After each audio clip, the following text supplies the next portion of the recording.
The Zodiac Killer. Sometimes evil doesn't come from the darkness. Sometimes it writes letters, signs them, demands attention. Sometimes evil wants to be noticed. Today, we're talking about a man who turned an entire state into paranoids. A man who loved to kill and loved seeing his words printed on front pages. A man whose name police searched for more than half a century. This is the story of the Zodiac Killer, the most mysterious criminal in American history who was never found. Chapter 1. In America Learning to Fear. Late 1960s, America is boiling. The country is leaving an era of bright hopes and entering one of chaos. The Vietnam War, protests, shootings, Kennedy, Martin Luther King, growing distrust, and a growing feeling that the world is falling apart. But the real panic doesn't come from politics. It comes at night on the quiet roads of Northern California. At the time, no one knows this yet. The story that begins this winter will become one of the strangest criminal mysteries of the 20th century. Chapter 2. The Murders at Lake Herman Road. December 20, 1968. Night. The outskirts of Benicia. Teenagers David Faraday and Betty Lou Jensen drive to a secluded spot, a typical place for couples in small towns. Quiet, peaceful, stars overhead. Around 11 p.m., another car pulls up nearby. Someone steps out, and the next thing neighbors hear, gunshots. When police arrive, David is already dead. Betty Lou tried to run. The marks in the dirt show it, but she didn't make it. Police work as usual. Jealousy, robbery, random attack. No one suspects this is the beginning of a series. Chapter 3. A New Summer, a New Nightmare. July 4th, 1969. Blue Rock Springs Park. A couple, Michael Mageau and Darlene Farron, sit in their car. Another vehicle pulls up, waits, drives away, then comes back. This time, the man is holding a gun. He walks up to the window and opens fire. Darlene dies. Michael survives. And this is where something very strange happens. An hour later, police receive a phone call from a payphone. A male voice, calm, almost indifferent, says, "I want to report a murder. I'm the one who did it tonight, and I also killed the couple at Lake Herman last year." He gives the exact locations, then hangs up. Now police understand. This is a serial killer. And the worst part? He wants to be known. Chapter 4. The Letters Read by Millions. July 31st, 1969.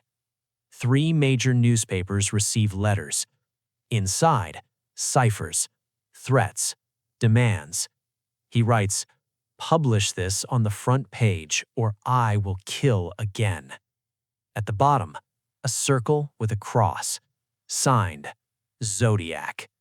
The publication causes an explosion of interest. An entire nation tries to crack the codes.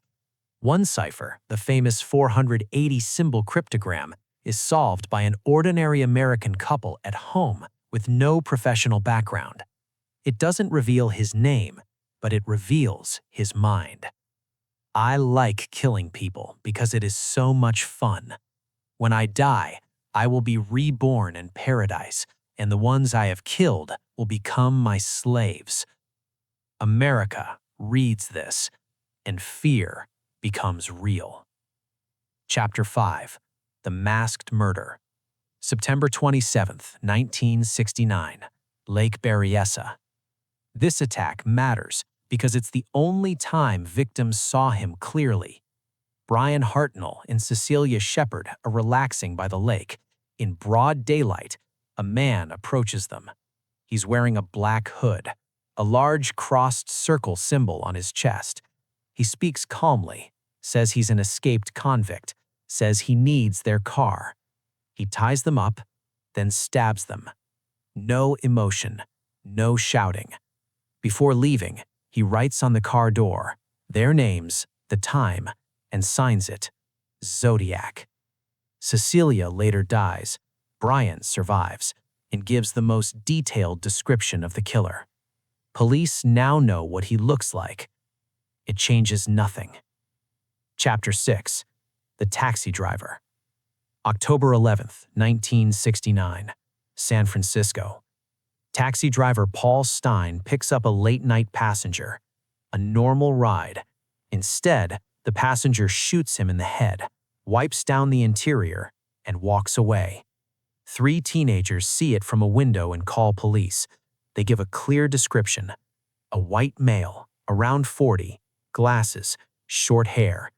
But over the radio, the suspect is mistakenly described as black. So when police see a white man walking down the street, they drive past him. Later, Zodiac writes, "Yes, I spoke with your officers that night. They let me go. Ha ha." Signed, Zodiac. After that, things get strange. Very strange. Zodiac seems to enjoy his role. He's not just killing, he's playing a game. He sends a piece of Paul Stein's shirt as proof. More ciphers, more threats, to blow up a school bus, diagrams. Sometimes he writes lines like, "I need an audience." Many experts believe Zodiac wasn't driven by blood, but by power. Power over society. Chapter 8. Calls, Hints, and Games. After Stein's murder, he writes, "Police will never catch me because I have a slave system in the afterlife." He makes spelling errors, uses strange phrasing, sometimes sounds intelligent, sometimes chaotic. Some researchers believe more than one person may have written the letters, but there is no proof. Chapter 9. The Suspects. Over the decades, there were dozens of suspects. 3 stand out. 1. Arthur Lee Allen. Matched many details, speech patterns, behavior, but DNA didn't match. For many, that was enough. 2. Rick Marshall. A movie enthusiast, worked in a theater, interested in ciphers, but evidence was weak. 3. Lawrence Kane, a construction worker and mechanic, described as strange and secretive. Again, no solid proof. To this day, there is no consensus. Chapter 14. The Letters Stopped. From 1969 to 1974, Zodiac writes regularly. Then, silence. Why? Possibilities? He died, was imprisoned for another crime, moved, got sick, lost interest, or realized his style became predictable. One thing is certain. He vanished as suddenly as he appeared. Chapter 15. The Cipher Cracked 50 years later. One of Zodiac's most famous ciphers, the 340, was solved only in 2020 by a group of enthusiasts. It turned out to be another mocking monologue. More bragging, more defiance. Still no name. As if he wanted us to search forever. Chapter 16. What made Zodiac different? He wanted fame. Others hide. He wrote to newspapers. He was unpredictable. Gun, knife, different methods. He manipulated the media, threatened, demanded attention. He disappeared at the right moment.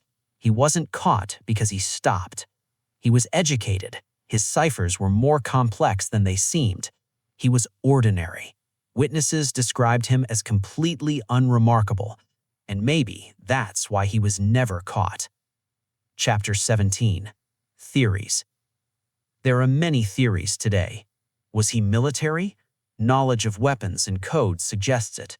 A teacher? Some believe he intentionally made mistakes. Was he alone, or were there 2? Some letters feel different.